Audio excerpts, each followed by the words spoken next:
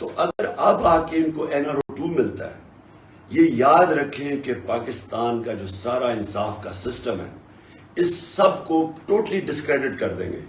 کوئی بھی پاکستانی مانے گا نہیں پاکستان کے جسٹس سسٹم میں، کیونکہ اس کا مطلب یہ ہے کہ طاقتور ہے تو آپ جو مرضی کرو، صرف چھوٹے چور جیل میں ڈالیں گے. اور یہ اتنا ڈینجرس ہے ملک کے لیے. میں آپ کو نبی صلی اللہ علیہ وسلم نے جو انہوں نے آج سے تقریباً 1500 سال پہلے کہا تھا کہ جو قومیں طاقتور مجرموں کو پکڑ نہیں سکتی، طاقتور ڈاکوں کو نہیں پکڑ سکتی اور صرف چھوٹے چوروں کو پکڑتی ہے، وہ تباہ ہو جاتی ہے. تو آج اگر تیسری دنیا یا جس کو ڈیولپنگ ورلڈ کہتے ہیں، اگر آپ ایک ایک ملک کو دیکھ لیں کہ وہ جو غریب ملک ہے جدھر غربت ہے، ہر جگہ پہ یہی ان کا مسئلہ ہوگا کہ وہ صرف چھوٹے چوروں کو پکڑتے ہیں اور طاقتور کو نہیں پکڑتے. اور پاکستان، اور اسے رول آف لا کے کہتے ہیں. رول آف لا کا مطلب ہوتا ہے کہ سب قانون کے میں ایک برابر.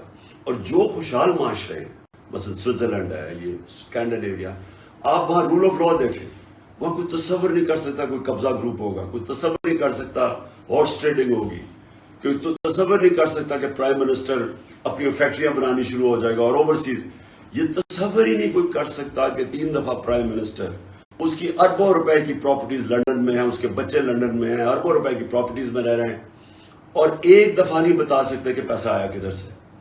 تو یہ جو ہمارے ملک کا جو المیہ ہے اس وقت، وہ ہے ہی سارا رول آف لا کا. جب تک ہم طاقتور کو قانون کے نیچے نہیں لے کے آئیں گے، میں آپ کو یہ بتا رہا ہوں کہ یہ ملک کی کوئی فیوچر نہیں ہے.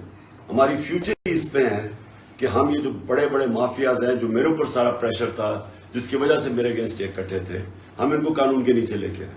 اور یہ اگر نواز شریف یہاں آ کے پھر سے NRO2 لیتا ہے، میں آپ کو بتا رہا ہوں کہ یہ ملک کی ڈسٹرکشن ہے.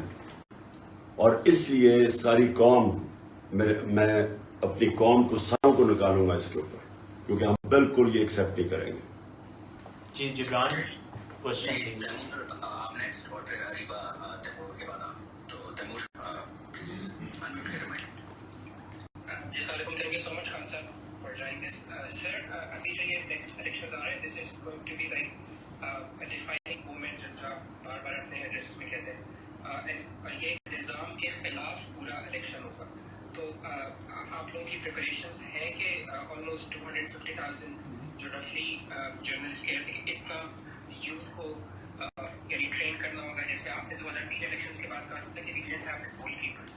تو اس دفعہ اتنی بڑی ٹریننگ ہماری یوتھ کے لیے آپ لوگوں کا پورا پلان ریڈی ہے؟ دیکھیں، ہم پہلی دفعہ، یعنی ہمیں جو پہلی دفعہ الیکشن لڑنے کی سائنس پوری سمجھ کے الیکشن لڑیں گے. اور دوسرا ایک گورنمنٹ کا بھی سمجھ گئے ہیں کہ اب ہمیں گورنمنٹ میں آ کے کیا تیاریاں کرنی ہیں، کیونکہ پہلے تو ہمیں آئیڈیا ہی نہیں تھا گورنمنٹ کا کہ کیا، بالکل نئی چیز تھی ہمارے لیے. اور پھر ہمیں آئیڈیا ہی نہیں تھا کہ کس طرح کے ہر ادارے میں کس طرح کے کرائسیز ہیں، یہ ہمیں پتہ نہیں تھا. پہلی دفعہ پریزنٹیشن گورنمنٹ میں آ کے ملی. اب تو ہم جانتے ہیں سب کچھ، تو اب تو دونوں طرح تیاری کر کے آئیں گے. اور انشاءاللہ یہ جو یوتھ بلج ہے پاکستان کا، اور جو نوجوان ہیں جو سب سے زیادہ اس وقت اس حقیقی آزادی کی تحریک میں پوری طرح شامل ہے، انشاءاللہ اس باری ہم ان کو پوری طرح ٹرین کر کے الیکشن لڑیں گے. سر ایک کوشچن ہے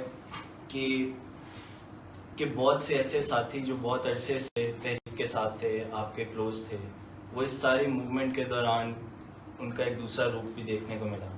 تو سر کوشچن یہ ہے کہ پولیٹکس اسائڈ آپ کو پرسنل کوئی اس سے درد کوئی محسوس ہوتی ہے اس چیز سے؟ دیکھیں، پہلے تو آپ کو ایک بات بتا دیں گے. دیکھیں، آپ کی جو دوستیاں یا جو آپ کی سب کچھ پارٹی میں بھی، جب آپ کے جو اصل جو لوگ آپ کی جو اسٹالورٹس بنتے ہیں، وہ سب ایک نظریے کے اوپر کھڑے ہوتے ہیں. ہمارے نبی صلی اللہ علیہ وسلم نے مدینہ میں مختلف ٹرائبس تھی، ان سب کو اکٹھا کیا ایک نظریے کے اوپر، اور پھر قوم بنائی. قوم بنتی ہے نظریے پہ. اسی طرح پولیٹیکل پارٹی کا جو اصل جو ان کا ہوتا ہے نا، کور جو ہوتی ہے، وہ ہمیشہ نظریاتی ہوتی ہے. پرابلم یہ ہمیں ہوا کہ کئی لوگ جو ہمارے ساتھ چلے، وہ یہ سمجھ رہے تھے کہ جب ہم پاور میں آئیں گے، وہ اس لیے پارٹی میں تھے کہ جب پاور میں آئیں گے تو وہ اپنی جو بزنسز ہیں ان کو فائدہ پہنچائیں گے اور جو اپنے انلیگل کام ہیں ان کو لیگل کروا لیں گے. وہ سمجھ رہے تھے کہ کوئی پاکستان میں یہی ہوتا ہے, آپ جب پاور میں آتے ہیں تو آپ اپنے ساری آپ ٹیکس بھی آپ کو معاف ہو جاتا ہے, آپ غلط کام بھی کریں تو وہ بچ جاتے ہیں. تو اس لیے جو ہمیں مسئلے آئے وہ کہ جب ہم نے روکنے کی کوشش کی تو وہاں پرابلم آ گیا. اگر زمین انلیگل تھی, خریدی گئی کسی ہاؤسنگ اسکیم کے لیے, یا اگر شوگر کی قیمت 26 روپے ایک دم بڑھ جاتی ہے, تو ہم نے تو اس کے اوپر اپنی طرف سے پوری کوشش کی کہ نہ اپنا سوچا نہ دوسرا پرایا سوچا. ہم نے تو ایک رول آف لا اسٹیبلش کرنے کی کوشش کی. تو اس میں لوگوں نے اپنے آپ کو ایکسپوز کر دیا. جی جبران. جی اریبہ آپ نیکسٹ. جی السلام علیکم خان صاحب. پہلے تو آئی ایم اوورویلمڈ کہ I have been given this opportunity and to talk to you. اچھا, میرا سوال جو تھا وہ یوتھ سے ریلیٹڈ تھا, بیکاز ابھی آپ دیکھ رہے ہیں کہ کافی ہم لوگ ڈس ہارٹنگ بھی ہو گئے ہیں. ہمیں باٹس کا نام دیا جا رہا ہے, ہمیں جنات کا نام دیا جا رہا ہے, اور پتہ نہیں کیا کیا. تو مجھے یہ پوچھنا تھا کہ آگے جا کے I mean what is your plan of action and what do you expect out of this کہ ہم یوتھ کیا کر سکتی ہے اپنے جورسڈکشنس میں رہ کے, کہ آپ کو کس طرح سے سپورٹ کریں, اور آگے جا کے ہم اور کیا کر سکتے ہیں. Thank you. دیکھیں اریبہ, جو یوتھ ہے نا, یوتھ کو ایک چیز سمجھنی ہے کہ ایک مولانا رومی کی سینگ ہے کہ جب اللہ نے تمہیں پر دیے تو کیوں چونٹیوں کی طرح رینگتے ہو. یوتھ کو ایک چیز سمجھنی ہے کہ اللہ نے جب اس انسان کو اشرف المخلوقات بنایا تو اس نے فرشتوں کو بھی کہا کہ اس کے سامنے جھکو, اور جب شیطان نے جھکا تو اللہ نے کہا کہ تمہیں بھی نہیں پتا کہ اس میں کتنی صلاحیت ہے. یعنی میں یہ سمجھتا ہوں کہ انسان اپنی زندگی گزار بھی جاتا ہے اور اسے پتہ ہی نہیں ہوتا کہ اللہ نے اس کے اندر کتنی پوٹینشل اور صلاحیت رکھی ہے. تو انسان کے اوپر ہے, پاکستان کے اب یوتھ کے اوپر ہے کہ کیا وہ ایک ایسے انسان کے نیچے اور اس طرح کے لوگوں کے نیچے ایک پاکستان میں زندگی گزارنا چاہتا ہے جو کہتا ہے کہ بیگرز آر ناٹ چوزرز. یعنی کیونکہ اگر ہم مقروض ہیں تو اس کا مطلب ہمیں غلامی کرنی پڑے گی. اگر تو یہ کرنا ہے تو وہ پھر چوریوں کی طرح ہی ہم رہیں گے, اسی طرح ہی قرضے لے کے, اور باہر سے ہمیں حکم آئیں گے اور دھمکیاں ملیں گی. اب سوچیں یہ کتنی بڑی ایک 22 کروڑ لوگوں کے لیے شرمناک بات ہے. 22 کروڑ لوگوں کے لیے کہ اگر باہر سے کوئی بھی طاقت آپ کو حکم دیتی ہے اور دھمکی دیتی ہے کہ اپنے پرائم منسٹر کو اگر نہیں ہٹاؤ گے تو تمہارے لیے بڑے برا وقت آئے گا, انہیں ہٹا دو گے تو ہم معاف کر دیں گے. یہ 22 کروڑ لوگوں کے لیے ایک ان کی توہین ہے. اور یہ یوتھ کے لیے خاص طور پہ کہ اگر یوتھ یہ چیزیں ایکسیپٹ کر جائے گی تو آگے پھر وہ ساری امیدیں یہ رہ جائیں گی کہ کسی طرح ہمیں کوئی امیر ملک کا ویزا مل جائے اور ہم وہاں جا کے اپنی زندگی گزاریں. یہ پاکستان میں اللہ نے سب کچھ دیا, لیکن کوئی بھی ملک جس کی سربراہ ہو ملک کے بڑے بڑے ڈاکو اور چور, اور جن کے اوپر اربوں روپے کے, شہباز شریف اور اس کے بیٹوں کے اوپر 40 ارب روپے کے کرپشن کے کیسز ہیں FIA میں اور نیب میں, 40 ارب روپے کے.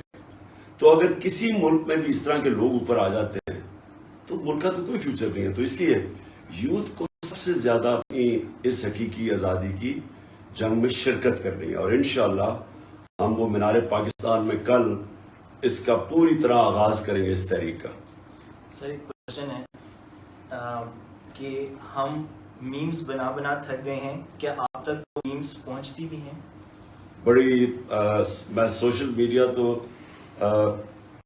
ایسا ہو گیا ہے کہ ہم اب ٹی وی نہیں دیکھتے, ہم تو سارا وقت سوشل میڈیا پہ اتنی زبردست چیزیں آ رہی ہوتی ہیں کہ سارا وقت ہم سوشل میڈیا پہ, بلکہ میں نے تو اخبار بھی نہیں آج کل پڑھنے کا مجھے موقع ملتا, سوشل میڈیا پہ جس طرح کی چیزیں ہیں. جی جبران. ہاں, ایک اسی سے انہوں نے ہمیں باٹس کا, کیونکہ ان کو سمجھ نہیں آ رہا کوئی کاؤنٹر کیسے کرے. ہمارا جو ہیش ٹیگ ہے کوئی جبران آپ کی آواز ملین کے قریب بہت ہی 8 کروڑ ٹویٹس. تو یہ اچھا میں پوچھ رہا ہوں کہ یہ ہم باٹس کہہ رہے ہیں, باٹس, تو اس کا آپ نے پریس کانفرنس ان کی دیکھی تھی, کافی لوگ پوچھ رہے ہیں کہ آپ یہ ہیومرس لگتی ہے چیزیں کہ یہ ہنسی آتی ہے ایسی چیزوں پہ جب پی ایم ایل کی پریس کانفرنس جو ہے نا وہ ایک کامیڈی شو ہوتی ہے, اس کو کوئی سیریسلی لے نہیں سکتا, کیونکہ جس طرح پہلے یہ کہتے رہے کہ جناب دیکھیں اسٹیبلشمنٹ کے اوپر اور یہ سلیکٹڈ پرائم منسٹر, اب خود جس طرح آپ آئے ہیں, جس طرح باہر سے سازش کے تحت اور اتنی بے شرمی سے جو باہر کی سازش ہوئی ہے, آپ سوچیں کہ وہ جو مراسلہ تھا, یہ جو سائبر تھا, ہم بار بار ان کو شہباز شریف کو اور یہ زرداری کو کہتے رہے کہ آگے دیکھیں, کیونکہ زیادہ تر یہ لوگوں کو نہیں پتا, یہ نون لیگ اور پیپلز پارٹی کے لوگوں کو نہیں پتا کہ ایکچولی امریکہ نے بلیک اینڈ وائٹ میں انہوں نے دھمکی دی کہ اپنے پرائم منسٹر کو ہٹاؤ. تو ہم وہ ان کو ہیڈز کو کہا کہ آپ آگے دیکھیں, تو انہوں نے نہیں دیکھا جان کے, کیونکہ ان کو پتا تھا. لیکن زیادہ تر ان کے لوگوں کو نہیں آئیڈیا کہ یہ رجیم چینج باہر سے ہوئی ہے, یہ بیرونی سازش تھی. تو اب ایک تو یہ سازش کا حصہ بن گئے, پھر یہ آ کے اب ہمیں یہ کہہ رہے تھے کہ جناب یہ تو لوگ باہر نکلیں گے تو انڈے ماریں گے, اور لوگوں کو پتہ نہیں کتنی ان پاپولر ہو گئی. وہ مریم کہتی تھی کہ یہ پتہ نہیں ان کو کہ باہر لوگ یہ نکل نہیں سکیں گے. تو اب اگر یہ ہم اتنے برے تھے تو ان کو الیکشن لڑنے سے کیا ڈر لگ رہا ہے؟ اتنی کوشش کریے کسی طرح کے الیکشن نہ ہو. تو اگر یہ ڈیموکریٹک لوگ ہیں جو یہ سارا وقت کہتے رہے کہ ہم تو ڈیموکریٹک نہیں تھے, یہ تھے, آج یہ کیوں چھپ رہے ہیں یہ اس سازش کے پیچھے اپنی گورنمنٹ اور یہ جو انہوں نے جس طرح کے لوگوں کو اکٹھا کیا ہوا ہے مجرموں کی حکومت. اور یہ دونوں یاد رکھیں کہ یہ وہی شہباز شریف تھا جو کہتا تھا زرداری کا پیٹ پھاڑ کے پیسہ نکالوں گا, اور زرداری کہتا تھا کہ شہباز شریفوں سے کرپٹ لوگ کوئی نہیں ہے. یہ دونوں ایک اب یہ سارے کٹھے کیبنٹ پہ بیٹھ کے, تو ان کے لیے بڑا مشکل ہے. اس لیے یہ ان کی پریس کانفرنسز ہو جاتی ہیں, کبھی کوئی الزام لگا دیتے ہیں, کوئی کچھ کر دیتے ہیں. ایک کوشچن ہے جبران, ایک کوشچن ہے اور وہ بار بار پنگ کر رہے ہیں کہ میرا لازمی کریں. Sir you can choose to ignore it. Question یہ ہے کہ 36 میں سے 24 وزیر جو ہیں وہ بیل پہ رہا ہیں, تو کیا آپ کو لگتا ہے کہ یہ اس وجہ سے ہے کیونکہ عدالتیں 24 گھنٹے کام کر رہی ہیں؟ دیکھیے یہ بڑا امپورٹنٹ ہے, میں اپنی ساری قوم کے سامنے کہنا چاہتا ہوں. دیکھیے ایک تو جو فوج کا ادارہ ہے کبھی اس کے خلاف بات نہ کرے, کیونکہ فوج ایک ایسی چیز ہے جو اگر ہماری فوج نہ ہوتی تو یہ ملک میں نہیں رہنا تھا. عمران خان سے زیادہ اس ملک کو ضرورت پاکستانی فوج کی ہے, اور ہمیں ہمیشہ اس ادارے کو اس کی مضبوطی کے لیے ہمیں بات کرنی چاہیے.